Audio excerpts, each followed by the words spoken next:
This episode is recorded in front of a live audience. Welcome to These Are Good Days with Leanne Miller. And Matt Barris. Well, Matt. Okay, well, Matt. I've just started taking Butters, Mr. Butters, to the groomer. And and do y'all know who Mr. Butters is? Mr. Butters is my cat. And this is a story. And this story is gonna fold into my good day. And it's gonna go a little sideways for a second. Okay, we're used to this. And then you're gonna say, how is this our good day? And then by the end you're gonna say, oh, now I understand. And then you're gonna say, she's a little crazy. So Mr. Butters is a Silkwork Rex cat. He's very hairy. He has lots of hair. And I keep after it because I like a tidy house and I brush him almost every day and I vacuum almost every day and it's still just not enough. So have you ever tried to find a cat groomer? It's not that easy. And so I found a cat groomer in a different town. So I take Butters to the cat groomer. Now this was months ago. So many of you are going to be able to relate to this story, even if you don't have a cat. So I take Mr. Butters to the cat groomer, and I'm telling you, the cat groomers are all business. They are not there to play around. They are not there to make jokes. They're grooming cats. So I take Mr. Butters in to get the cat to get groomed, and I'm like, wow, they're serious about this. And I leave him, and I come back to pick up Mr. Butters, and they show me the amount of hair. And she says, I said, oh, wow, you got a lot of hair from Mr. And she's like, yep. And then she says, I could have made 2 other cats with the amount of hair that I got from Mr. Butters. And I was like, oh, thank you so much. Thank you. And at this point, you know, she's not humored by me at all. I'm like, she doesn't want to be my friend. Like, and she will remain, the town will remain nameless and she will remain nameless. Anyway, I'm so thankful for her. And so I go up to the register and her cohort, this guy says, that'll be $106. That's what I did. And I said, oh, maybe I need to go back to poodles. Like, the poodle was $45. I said, did you say $106? He said, yeah, I did. And I said, okay. Wow, you guys did a really great job. Thank you so much. And I paid the $106 and I left. And I was like, wow, $106 for the cat. So about 3 days later, I'm driving down the road. I'm caffeinated and I've got the music on, and it dawns on me that I didn't tip the cat groomer. The amount shocked me so much that I was like, how can I tip on time? Well, I didn't think about the tip until 3 days later. So I'm telling you, and this is the part we're all going to relate with, I think. Have you ever had something that goes through your mind several times over and over and over again for a long time? So I'll be folding Daryl's work pants, his Wranglers from Walmart, and I'll think to myself, I feel so bad I didn't tip that cat groomer. I will be driving down the road, and I'll think, oh, the cat groomer. I'll be down at Walnut Creek Cheese getting groceries, and I'll say, oh, I didn't tip that cat groomer. And for months, the cat groomer has been on my mind, that I did not tip the cat groomer. Like, I'm a jerk, I didn't tip the cat groomer. So the other day, it just so happened, I was in the town of the cat groomer, and I thought, I'm whipping in there. I'm going to go into the cat groomer, and I'm going to just make it right. Oh, no. So I roll in, and I come in the door, and I have my hands out, and I'm like, I have been thinking about you. And she looks at me like, what? Like, I literally cocks her head, and she's like, you have? And I did not know who I was. I said, yes. And she said, okay. And I said, okay, I am Mr. Butters' mom. And she's like, wow, this lady is lost her last nut. And I said, I was in here months ago. You got enough hair off of him to make 2 separate cats. It would cost $106. It took me by surprise. I left here without tipping you. And then a look came across her face like, I know exactly who you are. Mm-hmm. And I said... She's like, we've been talking about you. And I said, listen, I am here to make it right. Now, I don't have any cash on me. Oh, heavens. And I know this could feel really weird, but I want to make another appointment for him. And then when I come in, it's going to be like double tip day. But it's not really double tip day because I didn't give you the tip from back then, but I'm going to tip you the next time I'm in. So I'm going to tip you for last time and the next time. And it's just going to be a great day. Can I make this appointment? And she's like, make it with him. So I make the appointment. And I'm like so happy, and I walk out, and literally I pushed those, it was like a movie. I pushed the cat groomer's doors open, and I walked out into the street, and I literally was like this going across the street, because I was like, I took care of the cat groomer. These are good days. I won't have this on my mind. This won't cross my mind anymore. I don't know how much I'm going to tip her, but probably $20 each time. But it was $106 plus 20. That's a lot. But I'm only taking them every 3 months, so that's not too bad. And that was my good day. The irony is, I feel like there were some people's bad days folded into your good days. And I think you have a reputation at the cat groomer. The look across her face was like, oh, I know who you are. Oh, my You're the goodness. Mr. Butters didn't tip me lady. That is hilarious. That's well, it. That was my good day. Mr. Butters, good luck at your next appointment. Good We luck hope at they your take next- care of you. I don't know what happens when you drop off that cat, but I hope he's okay. Yeah, I know that was a long story, but that was my good day. I'm That's not so going to have funny. it on my mind anymore.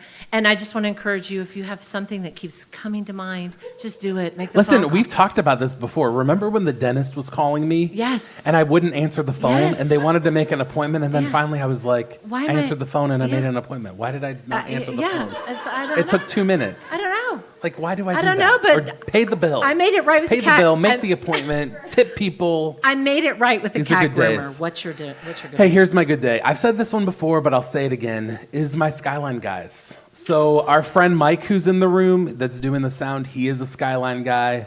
In January, Skyline guy Eric was in the audience.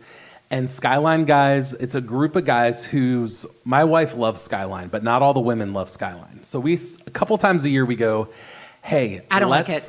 You have not tried it. I We go through tried this it. every time. I know. We're not going down this Okay, path. all right. You just need to try it with me. Okay, all right. I need to eat it We'll correctly, take I guess. Kelly Brownlee, your pastor.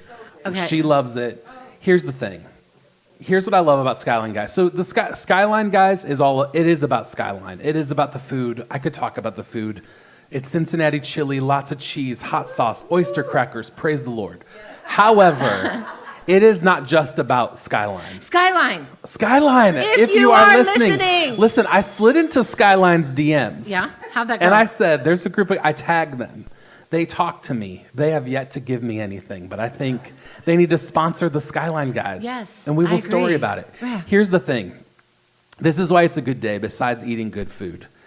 The Skyline guys, we all have kids around the same age. You know, something happens when there's 7 men in a Honda Odyssey driving 40 minutes one way. Usually, And eating chili. the ride home is not to be mentioned. The texting at the end. So here's there's some serious parts to this, and there's some not serious parts. The serious part is usually on the way out, it's a lot of joking, a lot of silliness. Right. But you know what happens is this time around the table, this is where the serious part comes in. This time around the table, I was sitting across from Mike, and our friend Nate was sitting next to him, and I said, okay, guys, I have a 4th grader. They have kids around my kid's age. I was like, what are we doing about the sex talk? Let's talk about sex, baby. Okay, we can't do that 2 times. We can't afford the royalties.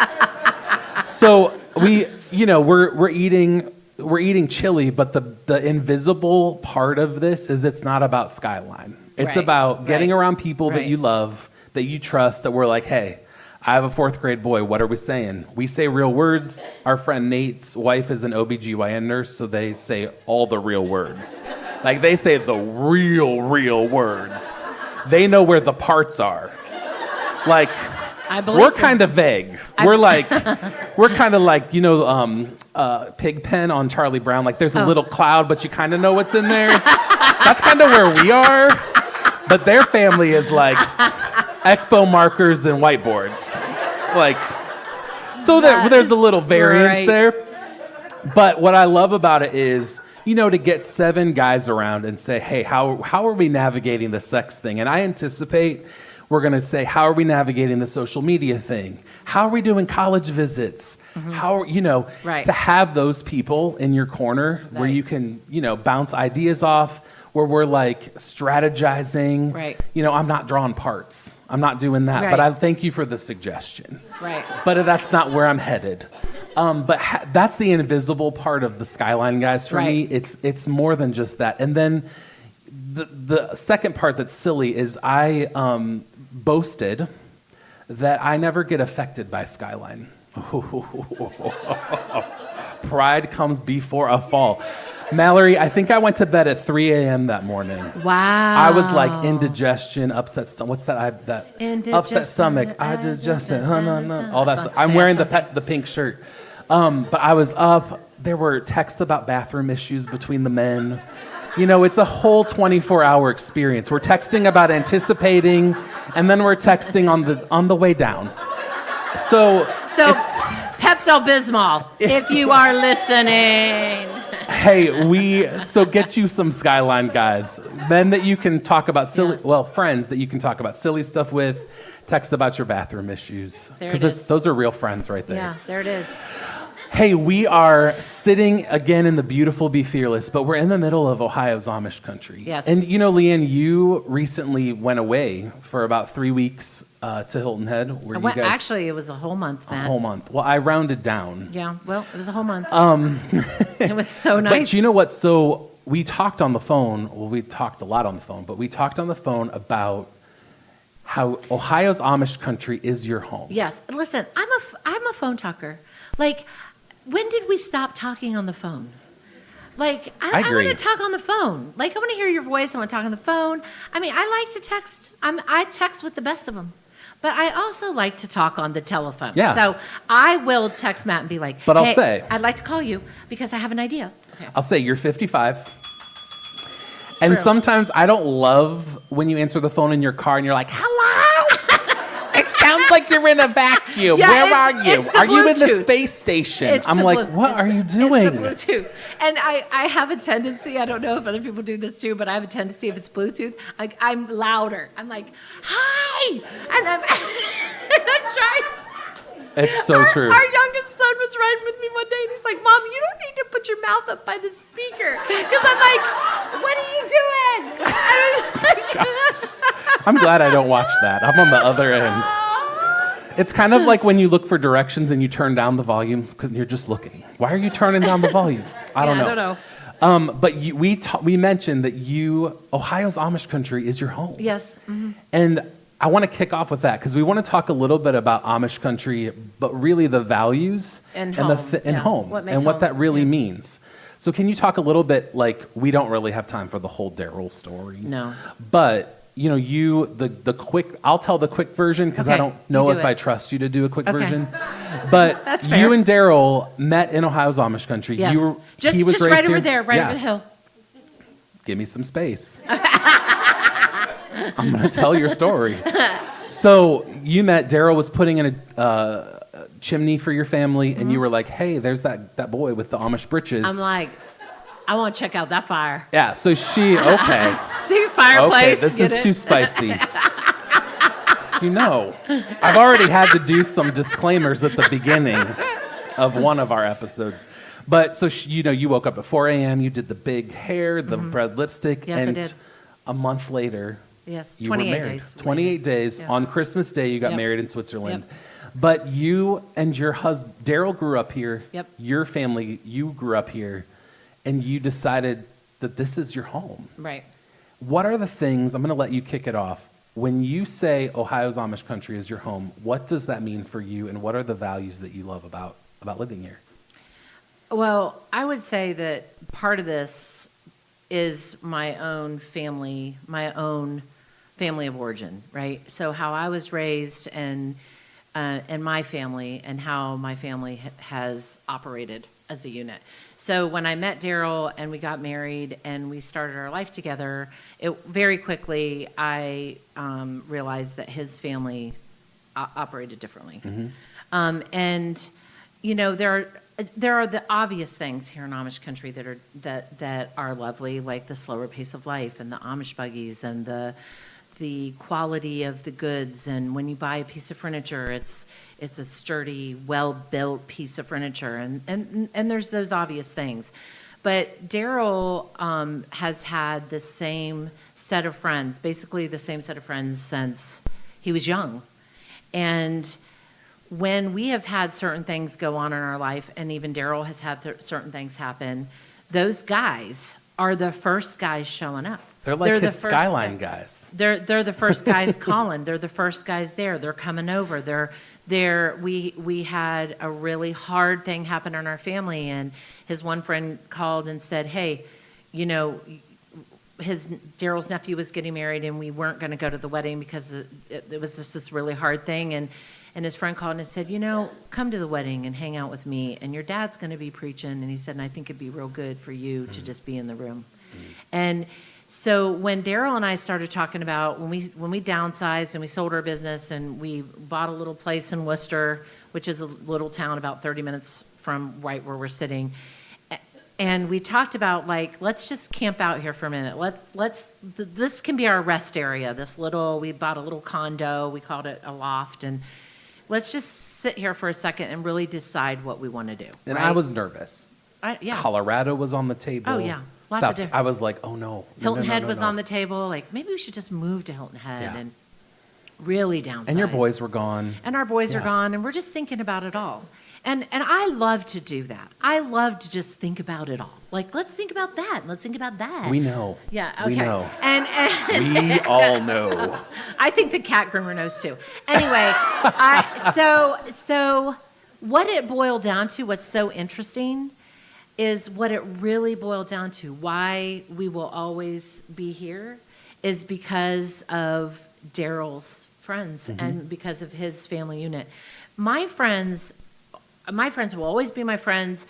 I will FaceTime. I will go back and forth. We'll always have community. Listen, because our friend Emily is here from Nashville. Yes. And I told her we haven't seen her in 5 years. It's been a long time. And on now. the way here, I said to my wife in the car, I said, "Man, it took us having a 79 episode podcast and then events to get Emily to come visit us."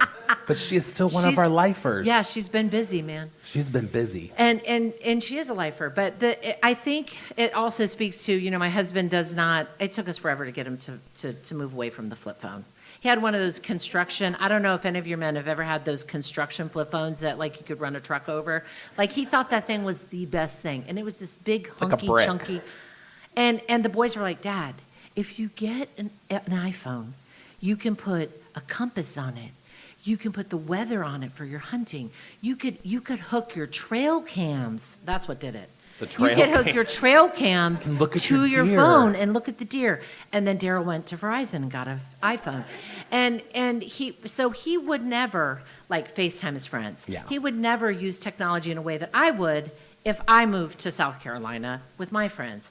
So really what it boiled down to is home is our people. 100%. Like, home is our people. Home is our community. Home is the people around us. And, you know, we've loved our home here in Walnut Creek. We love our home in Worcester. But really what it boils down to is the people. Yeah. So, and the quality of our friendships. Yeah. And I remember when I lived with you guys, I don't know, you know, again, I'm going to tell a little story of this, is I was a youth pastor at Leanne and Daryl's church. And Leanne used to speak for the youth group, and Daryl used to run the sound. And my roommate got married, and they were like, "Well, why don't you move in with us?" And I was like, "Okay, like, you feed people well." Well, and then your roommate lived with us for 3 weeks. That's true. Yeah.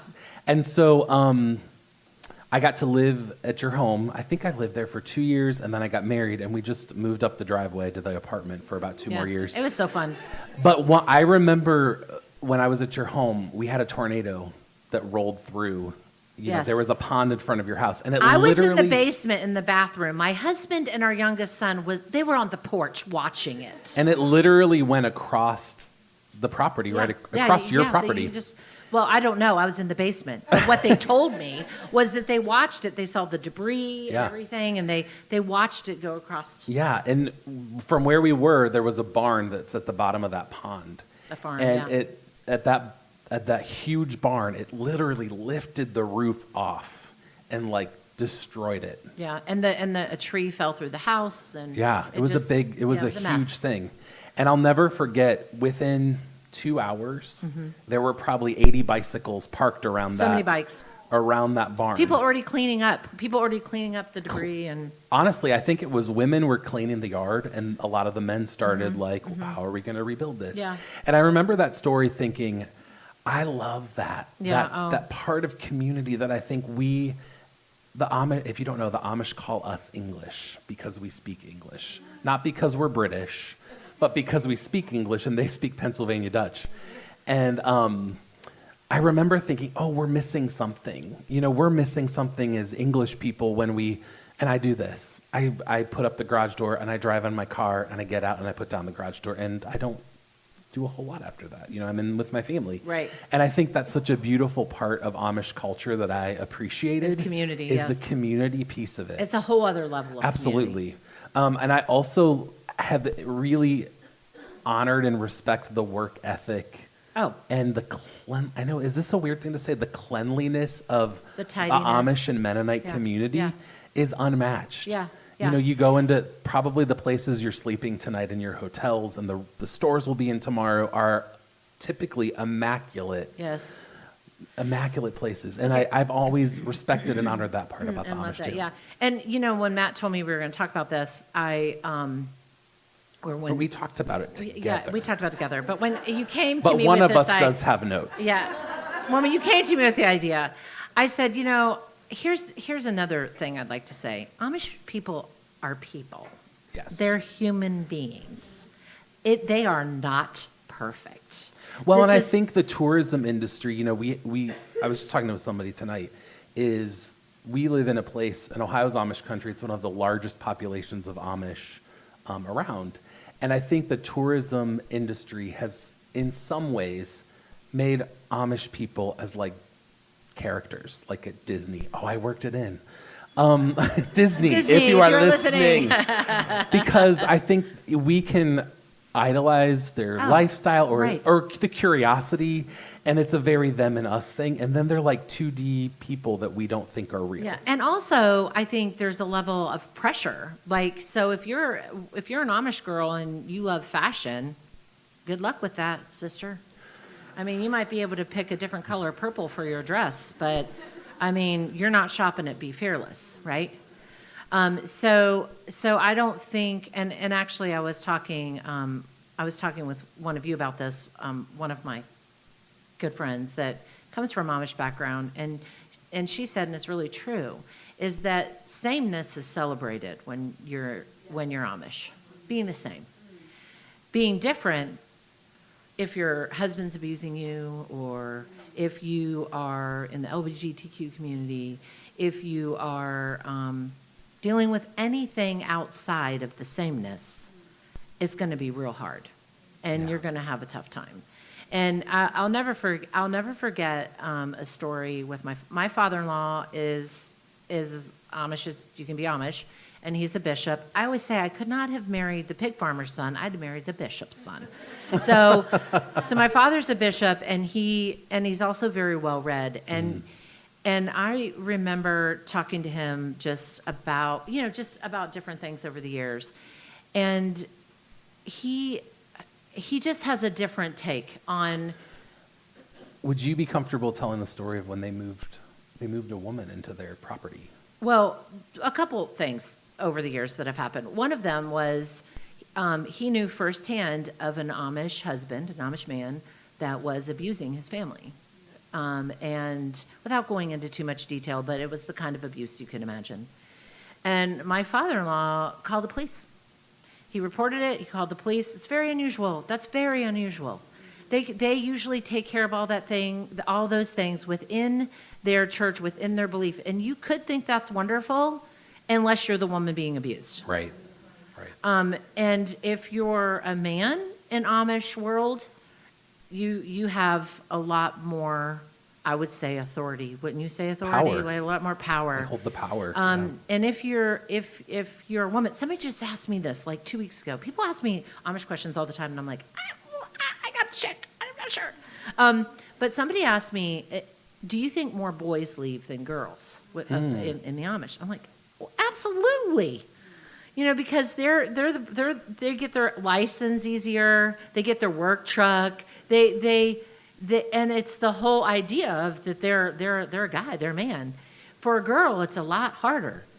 It's a lot even scarier to go get your license. She's not driving a work truck with 3 or 4 guys and driving them to work, because a lot of these men don't drive. A lot of Amish workers don't drive, and so they have a driver. So if you have an Amish guy who's 19 and he goes and gets his license, well, he'll drive your work crew. So it's a lot easier for him to say, I like this driving business. I think I might not go Amish. Well, I remember when I met Daryl for the first time, and Daryl's not a gregarious, charismatic person like you. This is why you guys work. Yeah. What do you say? You're the wind and he's the kite string. No, Miriam said that years ago. She said, I'm the kite and he's the string. He's the string. He holds you down in a good way. In a good way. But I remember he just keeps me from floating clear off into the. I remember asking Daryl when I was getting to know you guys. I remember we were outside by his truck. I don't remember what we were doing. But I said, Daryl, why did you choose to become English? Why did you choose to leave the Amish and not follow the Amish tradition? And he got real quiet like Daryl does. Yeah, and pause. And he pauses. And we call him the finisher. Yeah, and also the pause lasts long enough that you're like, did he forget? Did he hear me? So he's quiet, and I'm like, man, he's coming up with something real good. I can't wait. This is going to be like theology. It's going to be like really meaty. And he goes, well, Matt, I wanted to drive a truck. And I went, okay, that's a good enough answer for me. That's exactly right. And he probably wanted to marry you too. I hope so. But I know we've briefly talked about this before on the podcast, but can you share a little bit about what merging your lives together is like? And what does it look like to honor your husband's family? And what does it look like for you guys to live in community with Amish people? Wow, I didn't know you were going to ask this. Well, I think You should have read the notes. Just saying. Yeah, I think we should ding that. There's 3 pages. I was thinking about this. I was just thinking about this week because we went to an Amish wedding, and my father-in-law was there, and he spoke some of the time, and I was thinking about how. Oh, this could make me emotional. That's okay. Darn it! I wanted you to be the only one that cried. We want people to respect us, right? And we've been married 32 years. And Daryl's mom and dad and Daryl have cultivated respect from me. It hasn't been like this drive-through window where, you just give somebody your respect and it's like, that was fast. They have just sown respect for me into my life. They have just shown me over and over and over, year after year, and get together after get together, that they are stable, constant, full of integrity and character people. Yeah.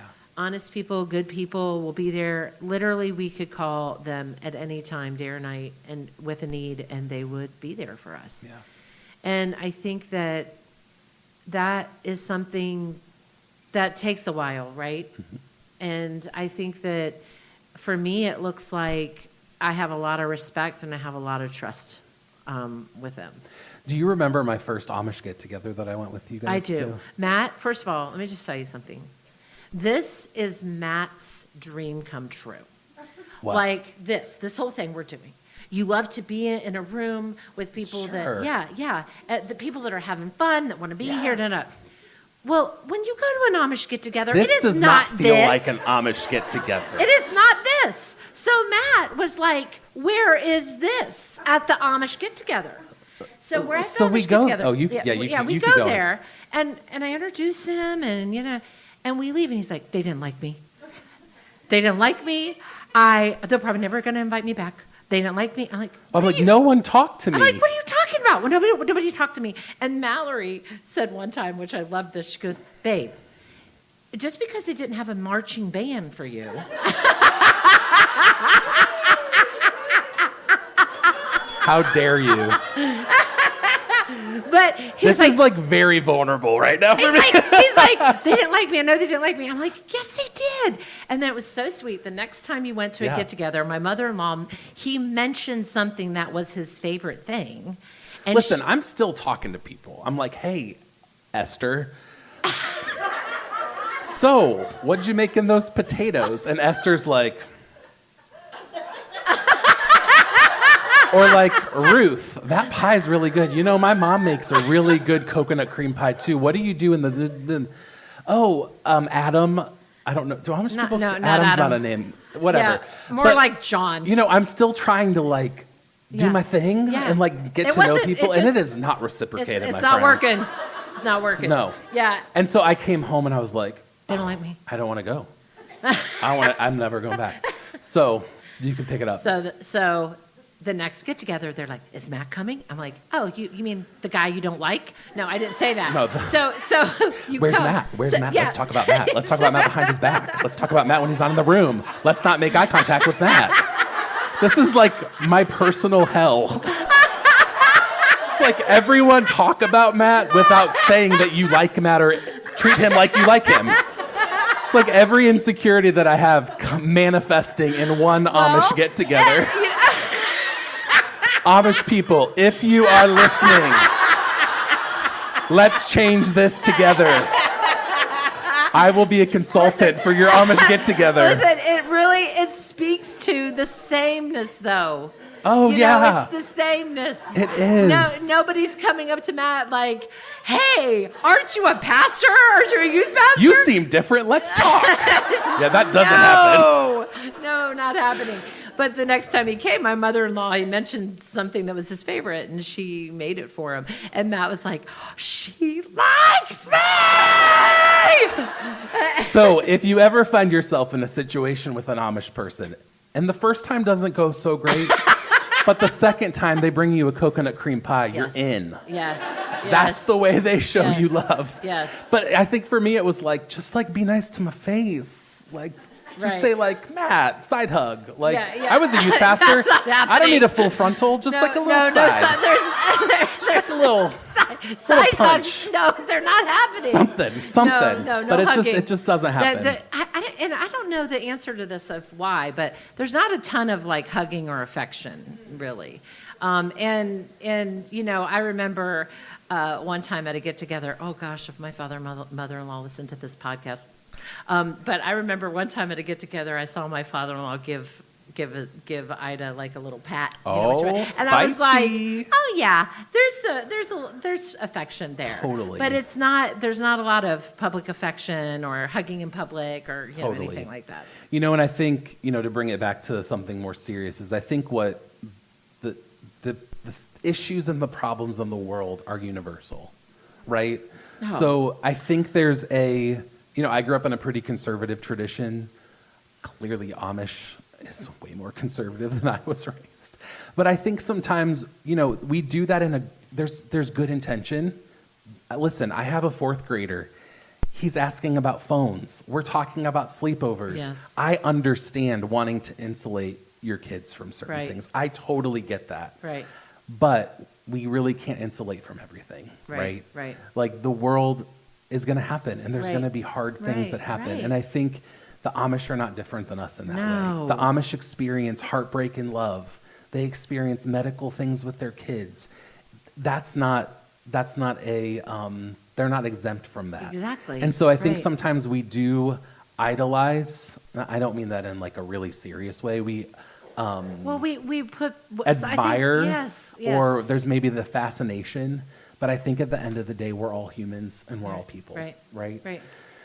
So, Leanne, this has been so fun. It has been so fun. We've laughed a lot. We have laughed a lot. That's really good. You know, I do have to say one more thing because I want to ring the bell again. Oh, There's someone in the room that Oh. just shared with me at our break. She said, Matt, me and my husband are going on a trip soon to Walnut Creek, California. We're sitting in Walnut Creek, Ohio. Okay. And she said, I have to let you know we're staying at our first Embassy Suites because of you. Embassy Suites, if you are listening, you know we love you. Listen, y'all, we have a contact at the Hilton marketing department. So, like, if our collective prayers yes. can get us to them. Pastor, if you can conclude that in the prayer at the So, end. you know, this is why we love these events, why we love this community is it's so fun to look around the room and think, oh my gosh, we've talked online. I feel like I know a little bit about your life. And that's just a really cool part of what Right. this is. It's You know, true. we have talked about, especially, I hate talking about COVID, but post-COVID, I think there's a desire for community in a maybe new and fresh way. Yes, I would agree with that. And I think we do want to be together in the same room. And Yeah. so I love that we've gotten to sit in Yes. the room tonight with like 70 of our friends Yes. and enjoy our time together. Yes. So, hey, before we leave, tomorrow, so whenever this airs, the timeline's going to be off, just so you know. But as part of this weekend, we're going to be shopping at Walnut Creek Cheese tomorrow, and they are a Yes. friend and a sponsor of the podcast. We love them. And they have just supported us so well. You know, their So- candy section, don't miss that tomorrow. No, where all bulk the candy. candy is. Listen, all the gummies. my- They have old-fashioned candy. Remember the bullseye candy with the nugget in the center? They have old-fashioned, more kind of old-fashioned candy there. And it's all bulk. I love bulk things. I love things in bulk. Well, it's big. yeah. Yeah. You like me, because I'm a bulky guy. But they really have a beautiful store. We're going to spend a nice amount of time there Yeah, tomorrow, absolutely. and they really do a nice job. Hey, well, thanks for joining us in this conversation about really your family and the Yeah. Amish and how Yeah. important community is to you and your family. And really, I'm thankful because the community is keeping you in Ohio. Yes. Because, one, I can't do virtual podcasts. We tried that. Yeah, it didn't work out it's too not the great. greatest. I will say, before we end, Ohio's Amish country is, a lot of people think that Lancaster, Pennsylvania is the largest Amish community in the country. It isn't. It's Ohio. It's Holmes County. We are the largest So population. take that. Yeah, we In have your the face, Yeah, Lancaster. Yeah, it's the pit bull. No, What? I don't know. Don't bring him into this. But we have the largest population of Amish, and also we kind of go back and forth with Cedar Point of being the #1 tourist attraction in the state. Fascinating. And also, National Geographic just a few years ago named us the 3rd most popular place for fall foliage in the world. So Oh. Ohio's Amish country is beautiful. The landscape's beautiful, but it is a wonderful place to come and shop at places like Be Fearless and Walnut Creek Cheese and Market, Copeland's Chocolate. We're going there tomorrow. And it's a wonderful place to visit, to shop. You can come and make a weekend just of shopping. Absolutely. So I really feel like if we do this again, we really have to shop the next day I because totally the agree. shopping is it's going to be so fun. Yeah. Hey, well, thanks again, and let's end it how we always do. Whether ordinary or extraordinary, we hope you see that These are good days.